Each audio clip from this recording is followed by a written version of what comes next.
Hi, Capricorn rising sign. Here is your weekly forecast starting on the 2nd of March until the 8th of March. So this week, we are starting a shift from the third house to your fourth house. Slowly, the planetary energies are going to be moving into the sign of Aries. But we still have got that very heavy third house, so we have to be reviewing some of our communications. But let's get started. The very first up is Mercury retrograde, actually, in your third house, making a sextile to Juno in your first house. So, on one hand, this is maybe a conversation with a sibling. It's a second conversation, really, or with a neighbor, and that helps you refine how you present yourself to them. And maybe you are committing to a certain type of a new communication style, but you can also find kind of like an old letter, a notebook, for example, which might be containing information that you need. Now, the negative side of this could be that, no nonsense way of speaking can hurt someone's feeling in your inner circle. Or maybe you are kind of like forced to repeat yourself all over again. And then kind of like people just zoning out around you, and it can make you frustrated when you just want to communicate with clarity. Now we do have got Mars moving into your third house, which is Pisces. And now this is a little bit more a persuasive quality to it, which can help you actually to win an argument without having to raise your voice. Or maybe it's a short trip or a conversation with someone, and that could have a surprising kind of like inspiration with it. But maybe it's a lot more difficult for you to focus on technical details because your mind is constantly kind of like wandering. Or a message you send is misinterpreted by someone, and that could be leading to this back and forth type of chit chat. We have got Sun Pallas Athene conjunction happening in your third house this week also. And this is about finding the perfect words to explain potentially something complex, confusing. But this can make you a lot better with effective communication. And of course, Mercury is working on that for you also. Also, you might be recognizing certain type of patterns in your neighborhood, for example, in the community that you are part of, which can be a bit of a sobering moment. The negative side of it is that you can get into this mental loop, over-analyzing a simple text message, an email you received, kind of like trying to read between the lines.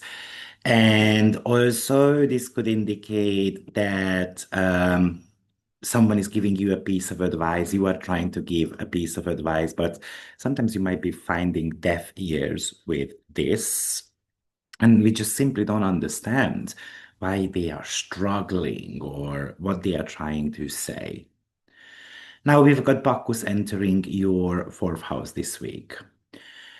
And straight away, it is going to be making a conjunction to Neptune and then Saturn.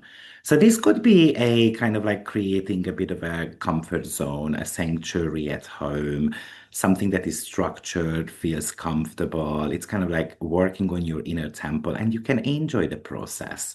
Or even a kind of like a mystery can be solved at home as well. However, you can get stuck in domestic situations that feel kind of emotionally foggy, physically restrictive, and Bacchus wants to party, and I'm having to be at home. So that could be a negative side of things. And there could be some issues at the home as well that might need to be fixed, and then it might ruin your weekend plans.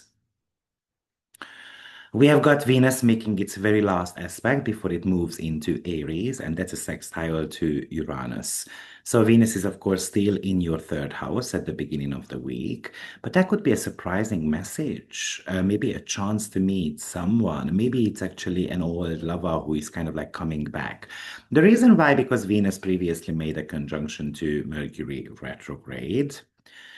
You can have these thrilling, creative new ideas coming around as well. And you can even find this very unique way to express yourself. or even a piece of information finally kind of can click. Or it is very good for social media posts as well because we can actually make something a little bit more viral. However, there could be some tech glitches coming up with this as well. Like you have created the perfect message, for example, and then you are about to send it, and then, oh, I don't know, the phone crashes, the laptop just stops working, and then you have to rewrite it. But maybe the second time around would be something that is actually works out even better. And yes, so that's the Venus and the Uranus aspect. And then we've got the Sun and Jupiter trine, which is probably the second most or the second best aspect of the year, really. And this is triggering your third and seventh house. So this is super good to talk something out with a partner of yours, potentially about how we want to improve and grow. You can get a piece of message or message, or you can get a message or a piece of news from someone, something that might be kind of giving you a bit of a lucky break, really. And you can even find ways of connecting with your audience to communicate something difficult, gaining respect of your peers.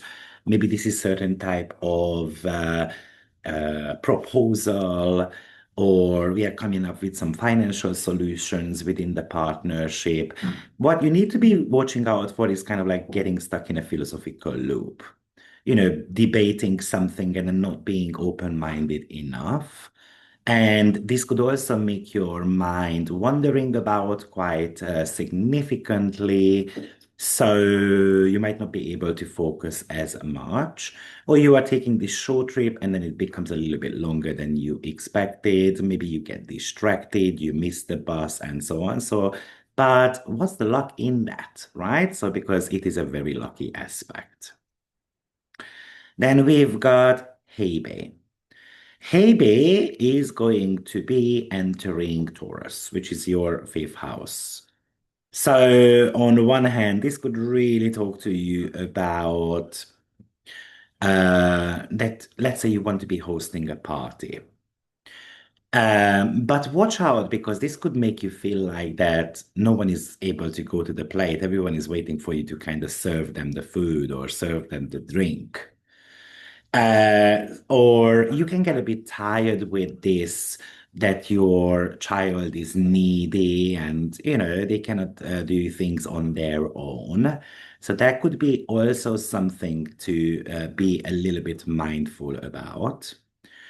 But with Hebe here, the other thing that comes to my mind is you can find a creative hobby or that romantic spark, something that physically kind of revitalizing you.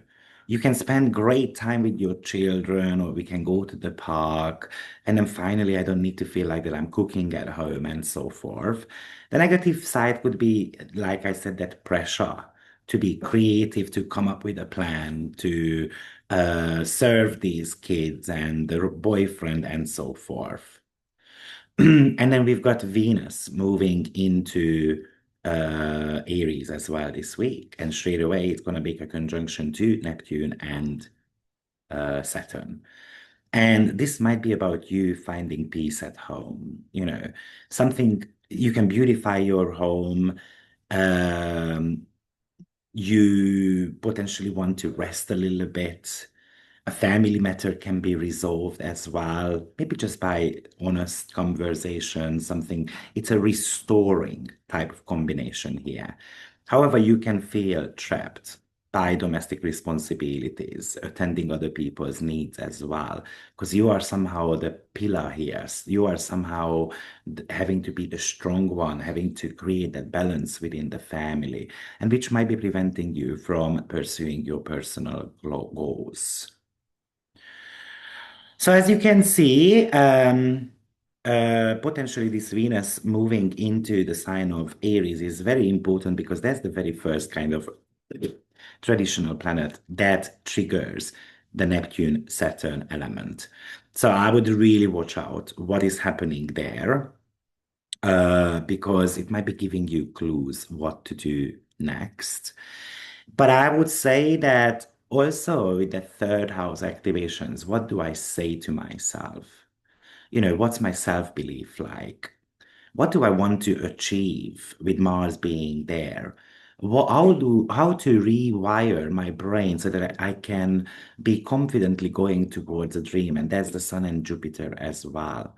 And then it's okay to ask for favors. It's okay to ask for help, such as from teachers, Jupiter, a partner, a mentor, someone we look up to. We can be overly generous with this combination too, and then people can take advantage of us. I would like you to kind of like be a little bit careful about it. Make sure that your mind is not too rational and not too intuitive either. That's the third house challenge here. The third house is very logical, but Pisces is highly intuitive. And also, it's kind of like, do I allow others to judge me or am I judging others?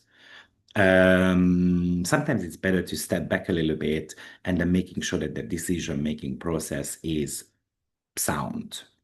So good luck, Capricorn rising, and I will see you next week. Take care. Bye-bye.